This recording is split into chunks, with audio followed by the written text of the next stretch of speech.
And we're going to kick off this second session, Fighting Low Road Economic Development, with two very special guests, Ms. Danya Rajendra, I apologize, from the Athena Coalition, and Assemblymember Ron Kim from Flushing. Thank you both so much for being here.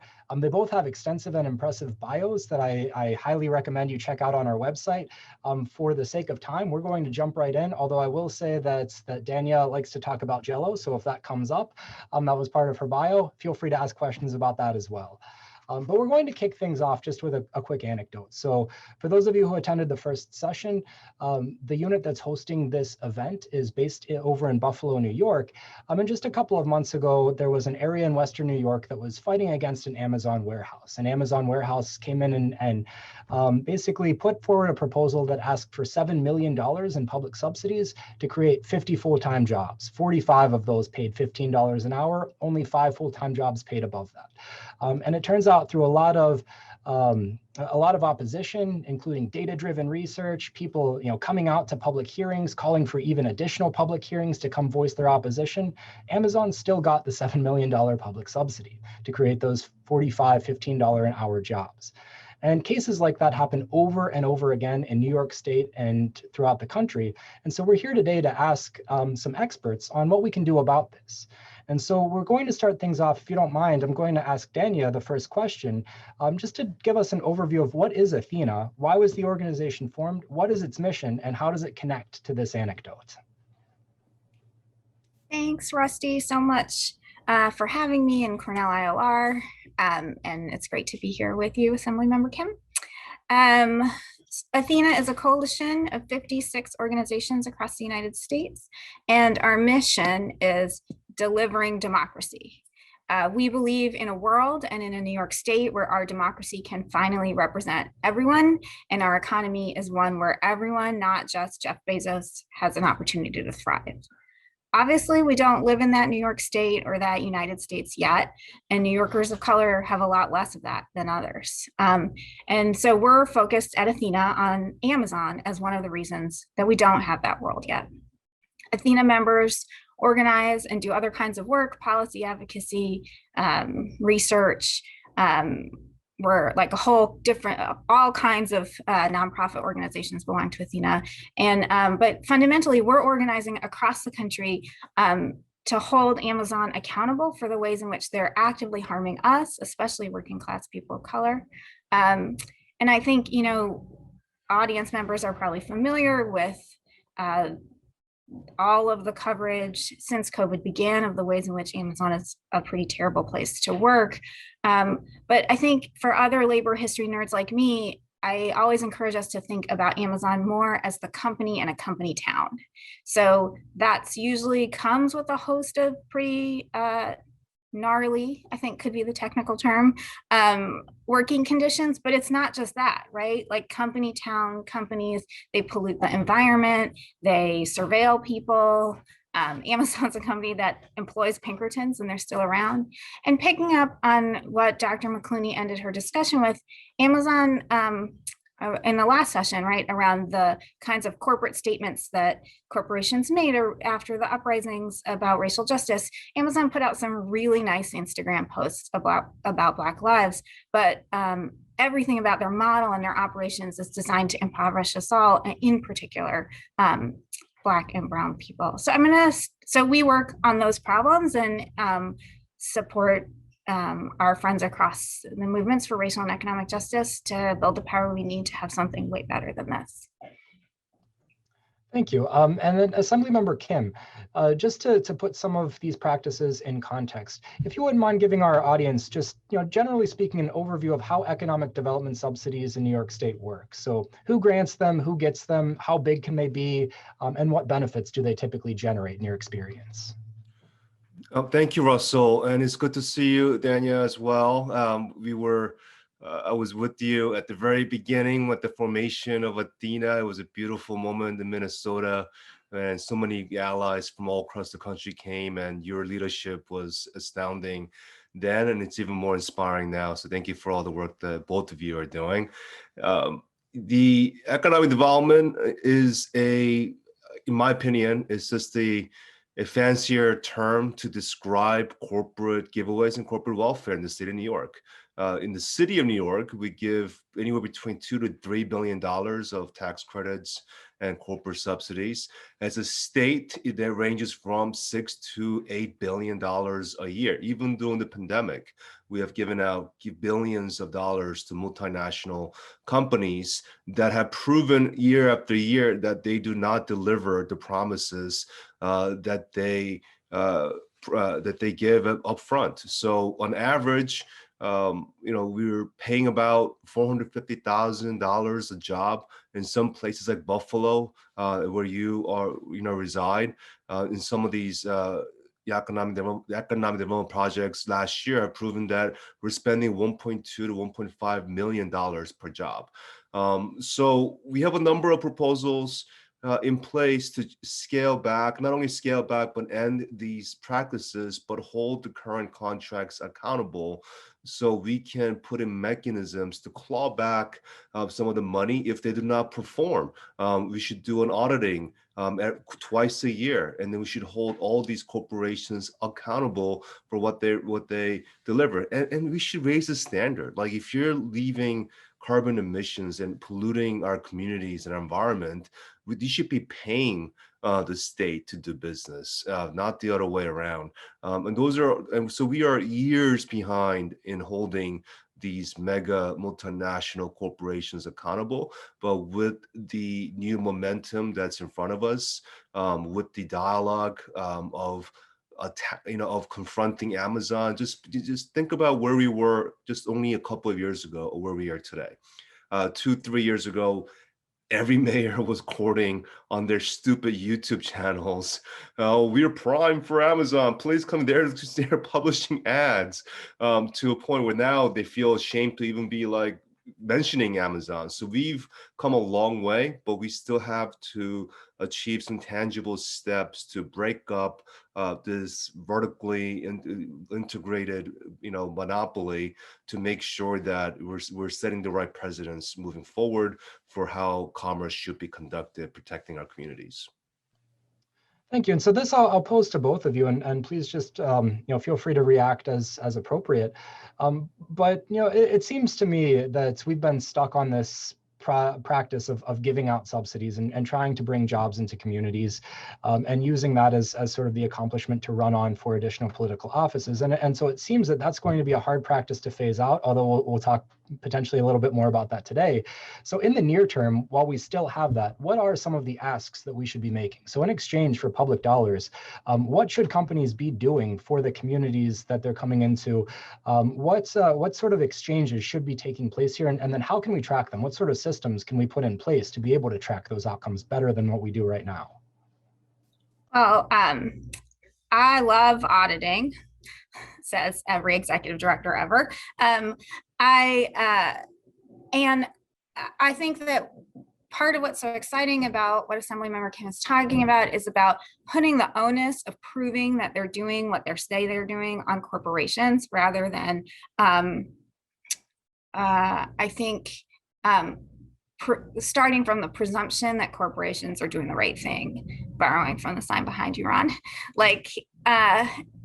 I think one of the things that COVID's been so powerful about is to make it clear that, corporation's gonna corporation. And what that means is they're looking out for themselves. Like there's a lot of language about like, we've invested in XYZ community. No, they're investing in their business, and the profits that redound to those businesses come at the expense of our communities. So when we're thinking about what residents should insist on in exchange for public dollars, what we're talking, I think, primarily is about transparency and public accountability, more power over how these business models operate in our communities and across our communities. So for example, so much of the challenge around managing working people's safety through the pandemic has been the lack of verifiable, transparent, and consistent information from many places, but Amazon, of course, is what I'm going to talk about all the time. And I want to, again, draw some of the last panel into this one and talk about how like racism undergirds that. There's a presumption built into this old broken model of economic development that people in our communities should be grateful for any job. It doesn't matter what the job quality is. It doesn't matter what we're doing in those jobs, that any job is a good job. And that's just simply not the case. And so I think the kinds of policies that Ron's talking about and the kinds of policies we see proposed at the federal level that suggest that we need an economy that's predicated on the things that we really need in our communities, everything from like climate mitigation and environmental cleanup to like fantastic education to clean air and clean water to awesome transit. We can have all of those beautiful things all the way across New York State, as much in Buffalo as we do have here in Queens, if we weren't paying these like fealties to corporations who aren't giving back.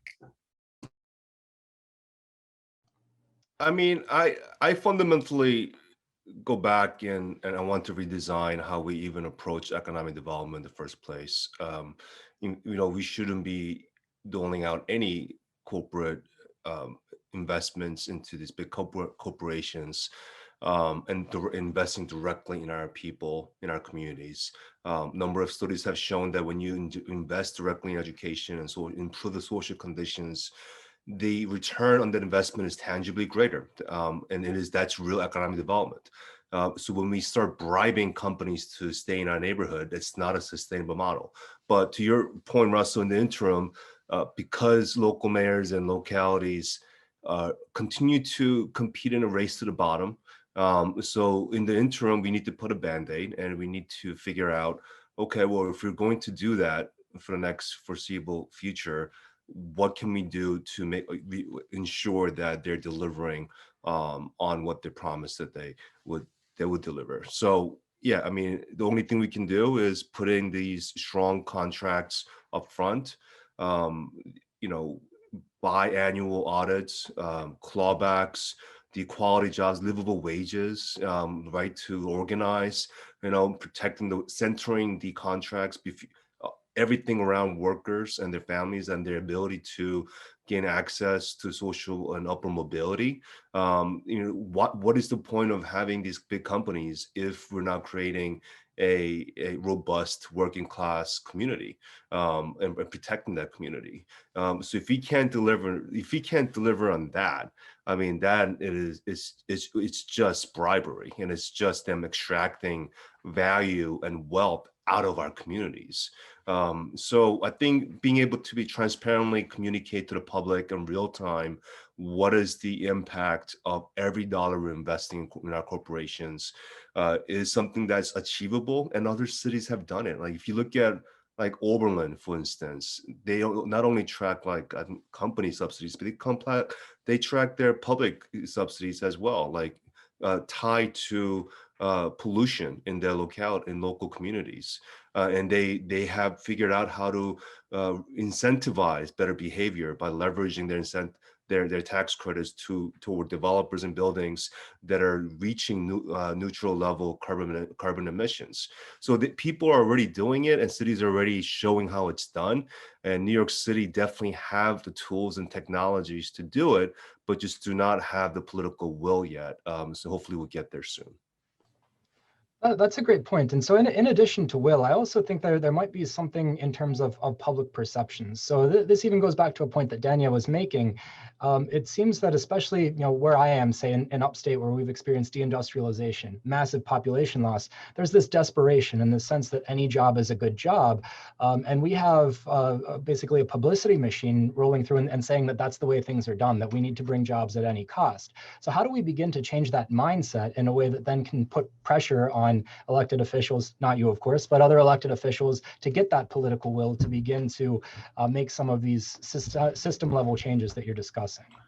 Yeah, I mean, unfortunately, people get very sensitive when we question about the deals that they've made as a local elected, especially in places around Buffalo. I've spoken openly about other cities and how around the city of New York, and I've been scolded and privately yelled at. How dare you insult, my city? And I've created, like you said, I know my cousin got a job out of this subsidy program. My family's directly impacted. This becomes very extremely sensitive for elected officials when we show them the data, when we show that this could be done better. It becomes very personal. And I think we need to get, past that. I appreciate the years of service. I appreciate my colleagues, but there's a time when we need to be truthful. It's not about them as individuals. It's about our communities and our state, and moving our states in the right direction. And if we're not improving the social conditions, the community conditions that are causing the violence and the crimes that we're seeing now all around us, then what are we doing as public officials? We are extracting value and relying on over policing to punish the crime of individual, most predominantly Black and brown communities in our state of New York. That's what we're doing as elected officials, and calling that as public safety. Now, real solutions involve around reforming economic development, making sure that we're recirculating wealth and improving social conditions, and that is our responsibility. And sometimes it's absolutely difficult to swallow that, because as politicians, as you know, it's much easier to go to a ribbon cutting and then say, oh, if you're causing problems in our community, we're just going to send more police and make that an individual character problem. That absolves politicians of responsibilities. And it's about time we call anyone who takes that path out, so we can be moving in a better direction. Rusty, can I jump in here? Please, yeah, I was going to move to you and with a similar question as well. So just thinking about Athena, it seems like you are that almost will builder, that you're out there to put pressure on folks to do that. And so if I didn't mean to interrupt you, so please say whatever you're going to say. Sure. If you could sort of address that too, on shifting public perception and putting enough pressure on other folks to change the way that they look at economic development. So I think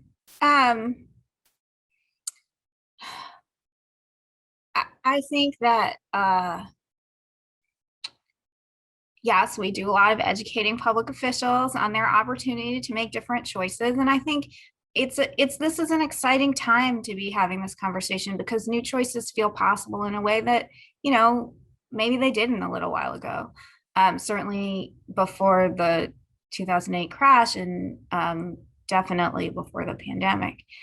And so, I think it's helpful to say a couple things about how we got here and how the choices got constrained for public officials and private citizens alike.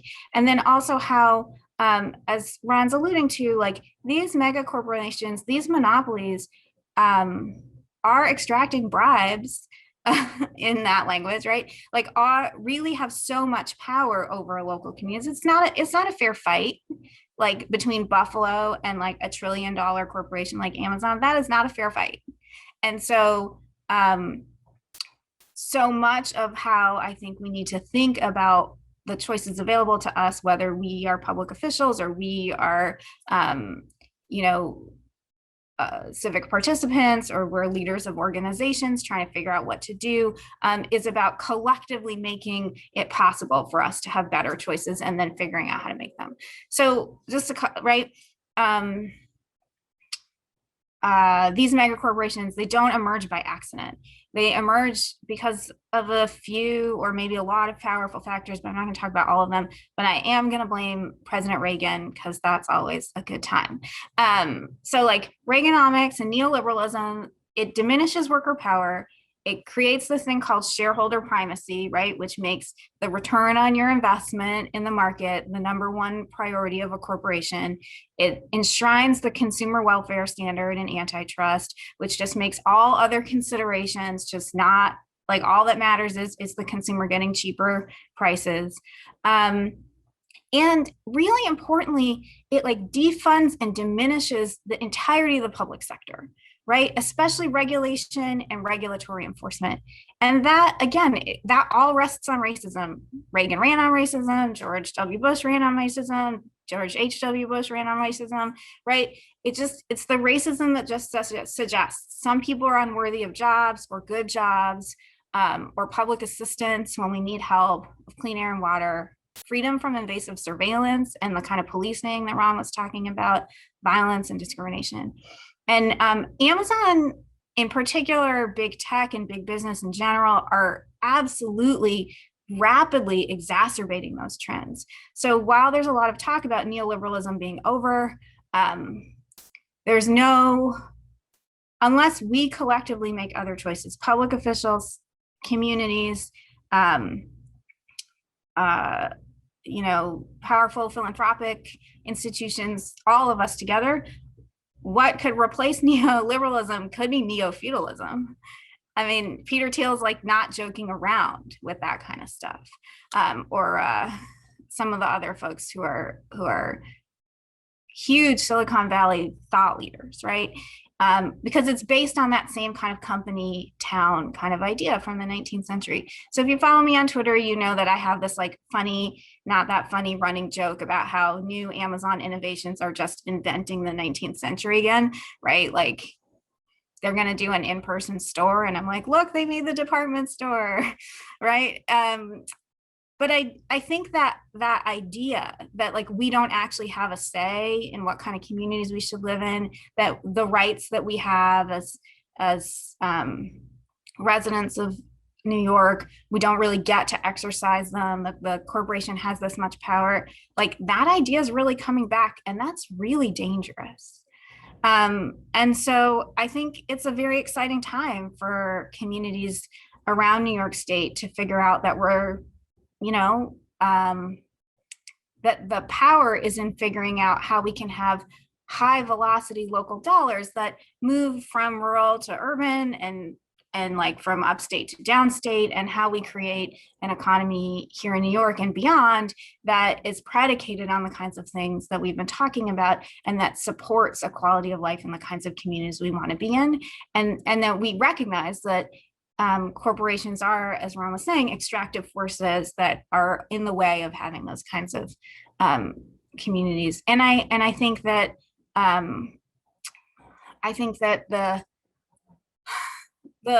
so that's what we do at Athena. We try to come up with new policy ideas, and we try to help people understand that things that seem like a good idea on the face of it just aren't. And I think I could give you some more examples, but I also feel like I've been talking a lot, so. No, that's okay. It's terrific. And we'll come back to that in just a second. But I'm going to jump onto one of your points there about this being an exciting time. It's really easy in times like these to be pessimistic and sort of lose all sense of hope. But I'll join you in that optimism and excitement. One of the reasons is because of organizations like yours that are getting more people involved and more people asking questions about things that we've taken for granted for so long and just assume that it's given. But another reason for excitement is that we do have policy proposals, tangible policy proposals coming in to start solving some of these issues and address them for the first time in what seems like forever. And so one of the questions in our Q&A chat right now is for Assemblymember Kim, is about just one of those proposals. A bill that Assemblymember Kim introduced in the last session called the Economic Development Transparency Act. Mr. Kim, if you wouldn't mind just giving us your elevator pitch on what that proposal is, and then the question in the Q&A is, what is the status of it and what chances does it have of passing? And I'll add to that, what can we do? What can citizens do to help the passage of something like it?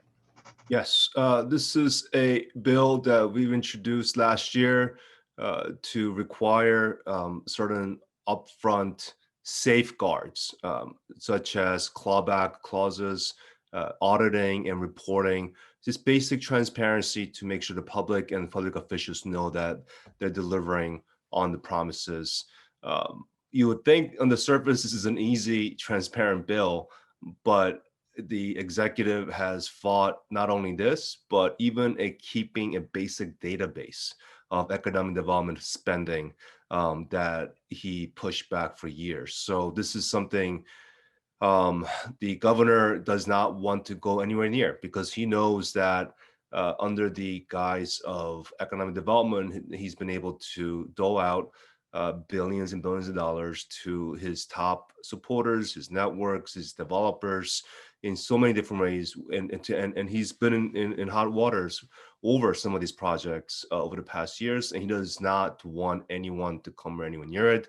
In fact, before this year, every budget cycle, he has consolidated powers around economic development, taking away powers away from the state comptroller and including the AG, so he can have unilateral decisions around some of these areas without having to report on anything out. So now is the time, because the governor has been exposed. People want and demand accountability on all fronts. So we will be wrapping session and pushing not only this bill, but we also have a second bill called, ending interstate compact to end corporate giveaways and corporate poaching. So we'll be pushing that as well in the next few weeks. Thank you. And so on that, you anticipated one of my questions there. So on that second bill, the interstate compact to phase out corporate giveaways, that interstate compact is something that other states have pursued. It's passed in one of the houses, I believe, in Utah. It's been introduced in at least 13 or 14 other states. And so that's something that's being introduced by folks across the aisle. It has bipartisan support for phasing out these corporate giveaways, these bribes, as they've been called. What are the chances of something like that coming to fruition?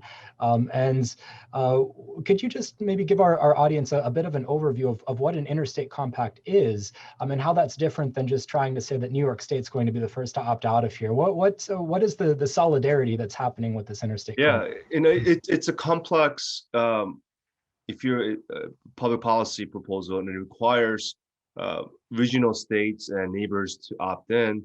If one state opts out, it becomes problematic. So it took us a couple of years of organizing and meeting with other states and lawmakers to write the bill, and then we wrote it a couple of times. But at this point, it's partially a advocacy, because the executives can do this right away today without legislation. The governor of New York and the Connecticut and other governors during the pandemic, they did an interstate agreement that we are not going to compete on buying PPE. We're going to collectively come together and leverage our purchasing power to make sure that we are not competing in a race to the bottom. So he's already shown that it could be done. But imagine if there's a will to now do that with big corporations. We are not going to poach against other states in this constant race to the bottom to bribe companies to come over, and then we're going to phase out, in the next couple of years, these corporate subsidy programs. That's something that could be done, but it requires political will and political leadership, which we lack right now in the state of New York. So, Ms. Rajendra, going over to you on this same issue, it seems like companies like Amazon, they rely on states not cooperating around issues like this. They sort of shop around and try to find where they can extract the most value and maybe get the highest amount of public dollars to come in and increase profits. So what would something like this interstate compact do to an Amazon or corporations like it? And then a question that's not totally related, but going back to where you were the last time, we do have in the Q&A for you, audience members would like to hear some of your personal stories, since that's a good way to educate. So personal stories and practical examples, they were saying, related to your work and how they're motivating change through Athena. Sure. Well, I think that stopping the race to the bottom is going to take all of us, and it's going to take an effort commensurate with the size of these mega corporations, right? So Amazon's worth at this point a little north of $1 trillion. Like, as I was saying earlier, it's in the HQ2 fight, for example, New York was one of 3 cities, right, that were resisting the kinds of demands that Amazon was making on our communities. The others are at Arlington in Northern Virginia and Nashville, Tennessee. And so communities in New York, I think folks probably really are pretty familiar with that story. But I think I'll talk a little bit about Arlington and what folks in Arlington did. There wasn't as much necessarily like already existing infrastructure to resist the kinds of demands that Amazon was making. And, just to say, they ran that super ridiculous sweepstakes across the country. Mayors, as Ron was saying, were like competing over each other. They were always coming to New York. They were always coming to Arlington because it's right by the Pentagon, and they have a huge interest in the U.S. defense industrial complex, and they're a huge provider of defense tech, right? And the folks in Arlington, led by the For Us Not Amazon Coalition and Danny Sendejas in particular, really helped bring neighbors together to talk about the displacement they were experiencing as immigrants and the displacement and gentrification that this project was going to bring, that was going to reinforce their experience. And so that idea that we know what it's like to be gentrified out of our homes, which Nashville is also experiencing a huge gentrification crisis, right?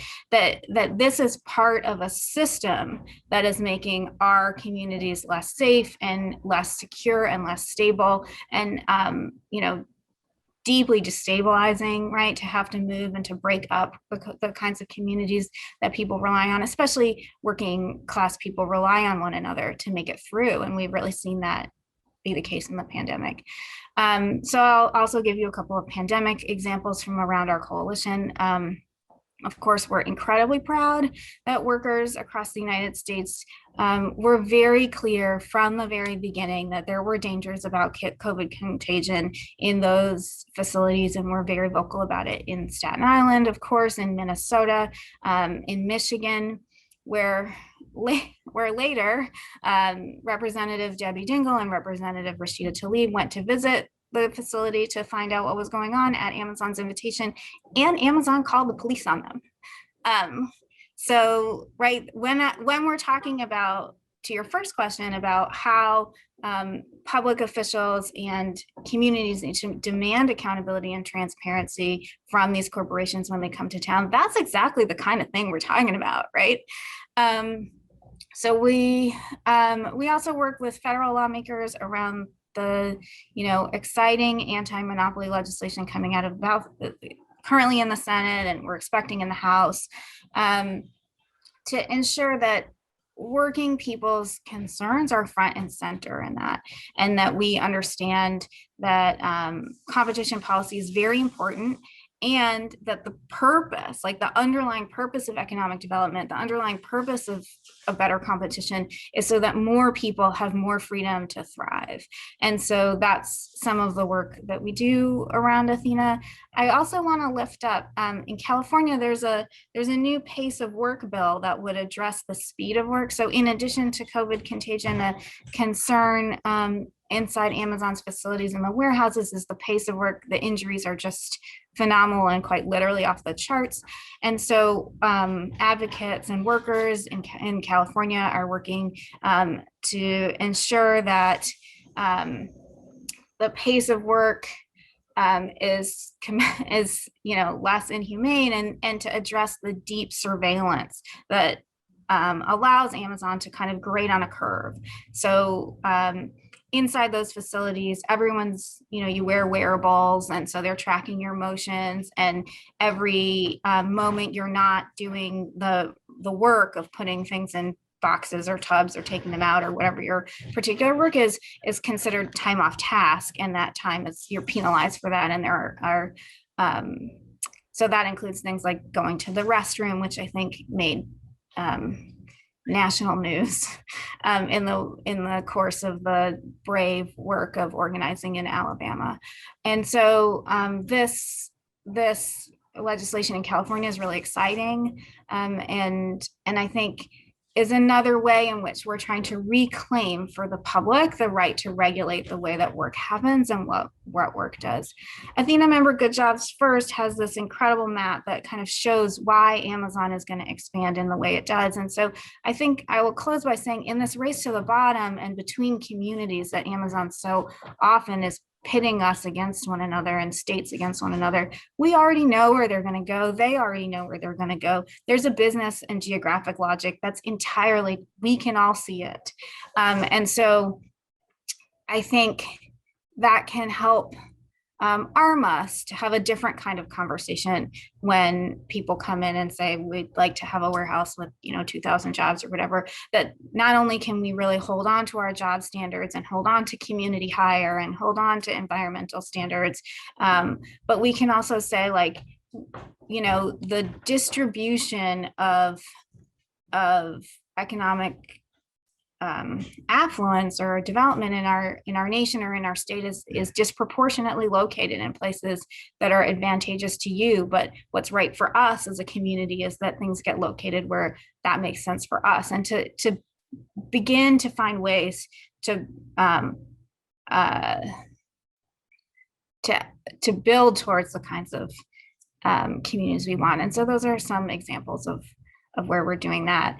And I think that what we've seen in the last few years politically is that we're in this really great virtuous cycle, right? The more that we stand up to powerful people who don't have our interest at heart, the more excitement there is to continue to do that. And I think that that's part of the lessons of HQ2. While while Amazon is absolutely building an HQ2 in Arlington and Amazon is expanding in Nashville, they've also announced things like their kind of nonsense housing fund, right? And so we're winning concessions, even though we're not winning the big picture. But I think that there's a lot more appetite. People are excited. We hear every day, what can I do to help? And so you can follow us on Twitter at athenaforall.org and sign up on our website. We have a really exciting week of action coming up in June called Eyes on Amazon that helps attach like all these different kinds of things that I'm talking about that might feel a little disparate all together around the ways in which Amazon is watching us and profiting from that. And it's time to reassert the public part of public interest. You definitely anticipated my last question there on where can we find you, how can folks get involved, and what are you working on right now? So I'll pose that same question to Assemblymember Kim. So for folks that are out there interested in some of these proposals, whether it's the Economic Development Transparency Act, the Interstate Compact, where can folks find out more information about it? Where can they find out more information about you and find you on social media and get a sense of what you're working on right now? And how can, hopefully, if the audience is taking away certain messages from this conversation, how can they get involved in these processes? What role for citizens exists out there in holding their representatives, wherever they live, accountable to come out and support these types of initiatives? Thank you, Russell. People can find some of the work that I'm working on and my Twitter and Facebook at Ron T.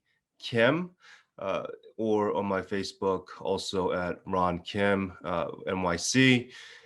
In addition to putting these measures we've covered today forward, we are also working on a number of tax reform bills to hold big corporations accountable as well as the rich accountable, hence my tax the rich pin. I don't know if you can see it, but I've been the main sponsor of the capital gains tax bill, which we did not get to the finish line this year, but we were able to pass some measures, but not nearly enough. And part of having real tax justice reform package will also allow us to hold mega corporations and the ultra rich accountable, and to make sure that we are recirculating the money back into our communities, particularly in places like New York. As you know, we are still the wealthiest state in the nation with the $1.7 to $1.8 trillion economy. But we also have the worst poverty and the worst social mobility in the state, if not one of the worst in the nation. And part of that is the concentration of wealth and power from the corporations and the ultra rich at the top. So we are focusing on breaking that up in many different ways as possible.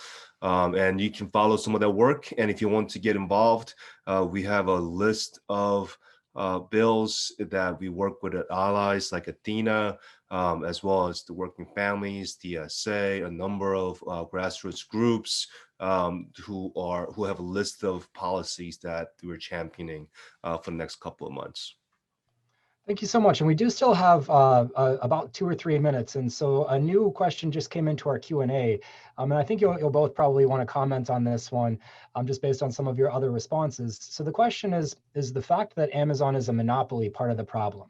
Can New York State do anything about monopolies, or do we have to wait on the federal government? Well, I'll answer very quickly, and then maybe Daniel can close with that.